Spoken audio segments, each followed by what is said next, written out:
ndaramukije kumwe bene data mudukurikirane Ange Michel Muhemana kumuvugana nongeye kubakaza mwese mu kiganiro kuri kubohora igano cyane kibafasha gukura muntu no kumenya umwami wacu Yesu Kristo. Ndabahaye kaze mwese mu nyigisho y'uno munsi gira kabiri mu kana gicuka twise Itandukaniro ry'Isezerano rya Kera Rishasha. Rero ndabahaye kaze mu nyigisho y'uno munsi ibafashe ibakomeze bakuze mu buntu bw'umwami wacu Yesu Kristo.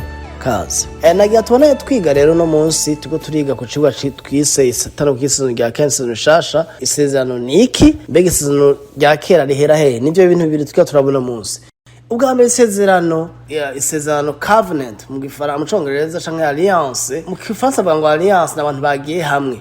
N'abantu bagiye hamwe bagiranye amasezerano, bagiranye bafite ibintu bumvikanye. Mu Congereza avuga contract na agreement. Ni ibintu bicaye barumvikana mu kavuga ati wowe ukora iki nanje nzokora iki. Nutakora ibi hazoba ibi. Ni wakora ibi hazoba ibi. Ni wakora neza hazoba ivyiza. Ni wakora ibi hazoba ibi. Ni ico isezerano risigura. Tutavuga isezerano rero isezerano rya kera ni ikintu gishaje. Isezerano rishasha ni ikintu gishasha. Igishaje kiba kigira gikemanga niko birivuga mu Baheburayo. Igishasha naco kihagije gifite ubwiza busumba ica kera. Ugiye murazi ko n'abantu umuntu wese ashaka kwama ari muto. Hari abavuga bati jewe yakabise yashaje aguma gwana ngo ntasaze. Abato nabo bagashaka gukura. Jewe mfise umwana w'umuhungu w'imyaka 7 ubangwa nyumva umengo yabaye umugabo yakuza guma ashaka ko tunigana nyene yumve anyumviriza aho ngeze ko ndimwo. Yumva umengo umwise umwana biramubabaza biratangaje. Natwe duko turakura duko turasaza utwisa abatama n'abatamakazi tugashavura ngo yangaye ngo yanyise ko nashaje. Muri make ikintu gishaje kagira kamangane. Gishasha naco kiyagifise ubwiza n'inkomezi. Rero isezerano rya kera dugiye tuje mu cigwa nyezina nitangurana n'igitabo c'itanguriro c'icambere umurongo wa mbere. Ekanamba Bibiliya babishize hamwe babisha mu gice citwa isezerano rya kera. Isezerano rya kera si parti su ruhande igitabo kirimo. Isezerano rya kera nahantu Imana agiranye amasezerano n'ubwoko bwa Isirayeli. Isezerano rya kera Imana yarikoranye n'ikindi gihugu co kwisi. Yarikoranye n'igihugu kimwe ca Isirayeli. Ibyo kumbe mesha murabizi catuzobana tuvyiga. Yarikoranye n'igihugu kimwe. Ariko ikintu kibabaje nuko no munsi twiga canke twigishwa nkaho umenga isezerano rya kera Imana ari hayisi yose. Abantu baca bitana amategeko y'isezerano rya kera bakayagukubita wewe no munsi uri umurundi uri umunyarwanda cyangwa urundi muntu ushaka kumva kino kirimo niko navuga. Mbone no kanye no kubabwira ko mfise na groupe y'Icongereza twiga mu Congereza yitwa Grace Chronicles mu Congereza. Izi nyisho nuko muriga abo bumva Icongereza nabo ko araziga. Rero iki kintu tuko turavuga Bibiliya kenshi turayisobanura nabi kandi yasobanuwe imyaka myinshi nabi na kino geraje ibi niko ndavuga singo ndabango nzi byose ariko nabikoze by'amakosa cyo kwigisha nkuko umengo Bibiliya ni kete rimwe ryanditse ridafise insobanuro ridafise aho ryandikiwe mu gihe kanaka. Ico ni ikintu tugiye gutandukanya. Isezerano rya kera ryandikiwe abanyisirayeli cyari igihugu kimwe abarundi ntitwarimwo. Muze gusoma abarome gice n'umurongo wa 1-5 ibi niko ndavuga amashaka kubitahura n'ahandi hatandukanye. Rero muri kino cigo dushaka kubereka yuko itanguriro Imana irema ibintu umurongo wa 1 isezerano rya kera itangurira babishize mu gice twita isezerano rya kera kuko kiri mu bitabo byabayeho kera gihe Mose yakorandika ibitabo. Ariko isezerano ntitangurana n'igitabo cy'itanguriro gice. Isezerano rishasha rihera mu gitabo cyo kuvayo Exode. Kuvayo Imana itanze amategeko ya Mose igatanga ibyagazwe bya Mose. Imaze kubitanga ikabubakira ihema ry'ibonaniro igatanga ibikoko kugira ngo gibacumuye batanga amaraso atwikira ibyaha byabo. Isezerano rishasha baritanguye ariko ntigashobora gutangura Imana itabanje kwemeranya nabo. Mwibwe ko twavuze isobanuro y'isezerano ko ari ibintu abantu bumvikanye. Umwaka avuga ati jewe ku ruhande rwanje nzokora ibi nawe uzokora ibi. Imana ntibeshe, Imana ntihinduka.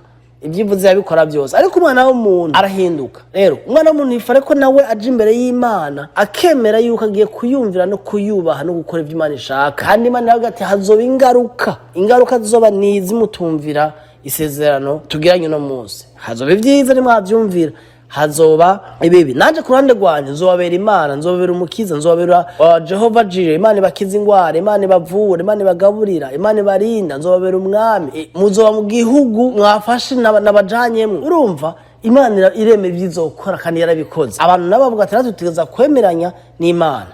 Rero biragoye ko habisezerano atamaraso ameneze. ntibikunda. Ni nkuko isezerano harimo n'ico bita testament, umurage mu kirundi, will, irage, heritage, ico umuntu asiga. Biragoye ko umuntu ashaka kuvuga yuko ngasize iragi atamaraso yamenetse, atamuntu yapfuye, ntibikunda. Nje ituma mu gitabo c'Itanguriro bambe cyo kuvayo 24 dore ku murongo wa 5 bakavuga kuri Mose, mu wa 5 mu Itanguriro haravuga gucyanye kamera ku murongo wa 3, maze Mose aramanuka yiganira abantu ibyagezwe n'amabwirizwa Uhoraho abahaye. Ku murongo wa 3 baravuga igicongereza, sinahere ku murongo wa 5 nahere ku murongo wa 5, ariko ikadore ku murongo wa 3 nazo ko tubitahura neza. Maze Mose amanuka yiganira abantu ibyagezwe n'amabwirizwa Uhoraho abahaye. Abantu bose bishurira rimwe bati iby'Uhoraho adutegeka byose tuzobikora. Nuko Mose yandika ibyo Uhoraho yamubariye byose. Urabona Mose avuye ku musozi zenya amategeko y'Imana yamubwiye, amategeko 10 arayababwira. Abantu bavuga ati ibyo ushaka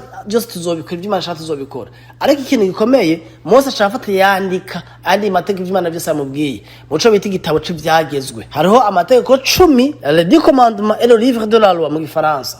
Igitabo cy'ibyagezwe ni ibintu bibiri bitandukanye. Byose Mose arayababwira. Murongo bukeye azinduka kare yubaka igicaniro ku ntango y'uwo musozi, ashinga n'inkingi z'amabuye 12 zerekana imiryango 12 ya Isirayeli. Maze mwibuke ntiyavuze imiryango 12, ntiyavuze imiryango 12 yo kwisi. Abarundi ni murimo n'abanyarwanda n'abanyamurenge. Maze arungika abasore b'Abisirayeli bashikanira Uhoraho ibimota neza n'ibimazi by'amashuri biturigwa n'umuriro hamwe n'ibimazi by'ishimwe. Mose afata igice c'amaraso yabyo ayashira mwibesani, ayandi ayamija ku gicaniro. Hanyuma afata igitabo, mwumvirize, afata igitabo c'Isezerano, le livre de l'Alliance, agisomera abantu. Igitabo c'Isezerano nico gitabo c'ibyagezwe kirimo amategeko Imana yahaye abanyisirayeli. Aragisoma, nabo basubira kwishura rimwe bati ibyo Uhoraho atubwiye byose tuzobikora, tuzumwumvira. Imana irababwira uruhande rwayo ibyo ishaka ko bakora n'ibizobakorera, nabo baca bemera ku ruhande rwabo ko bagiye kwemeranya n'Imana, kuja mu isezerano, kuja muri covenant, kuja kugirana kumvikana ngene bazobana ngene bazogendana. Murongo 8, maze Mose acafata ya maraso ari mwibesani ayamijagira ku bantu, arababwira ati aya ni amaraso hafi igikoko mu kibanza c'Imana, kuko igikoko nacasha gifise. Aya ni amaraso y'isezerano Uhoraho agiranye namwe, nkuko ayo majambo yose avuze. Amaraso y'isezerano nkuko amajambo yose yavuze. Umva, amaraso yamenetse kubwa amajambo yavuzwe. Tubagize amasezerano kuko atamaraso amenetse atarufuru habaye, nta masezerano ashobora kuhaba. Ni nkuko atamuntu ashobora gusigiragi ngo abana biwe batorane akihari, ntibibaho. Haba ngaha muri Amerika, haba ku isi, aho ni hose uja, umuntu ugira abana biwe batorane ibyiwe akihari ni wa mwana w'icangazi. Cyangwa ari afashe yo nyavuga ati ndeka ndabagaburira umwe wese agende mu byiwe, je ntuzosire kundaha. Hari abavyeyi bameze uko, ariko apfuje yarafise byose navyo ndashabaza kubitora kuko yabanje gupfa. Rero ngaho Imana ntiyapfuye, misino rya Kera ntihapfuye Imana, hapfuye igikoko mu kibanza c'umwana w'umuntu. Ibi bintu birakomeye cyane, tuzobona mu gitabo c'Abaheburayo ingene Imana yapfuye muri Kristo kugira abisezerano rishasha.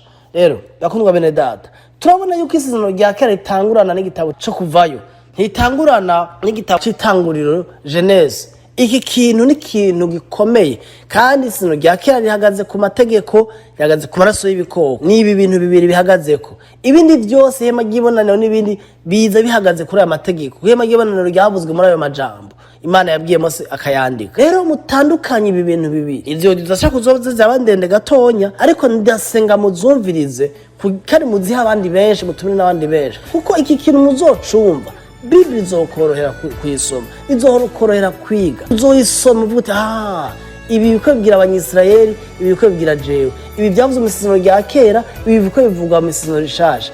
Ndiko nasoma Kristo ni wagabura isezerano rya Kera na rishasha. Ibi byose tuzobibona Umwami Yesu abigishe abatahuze.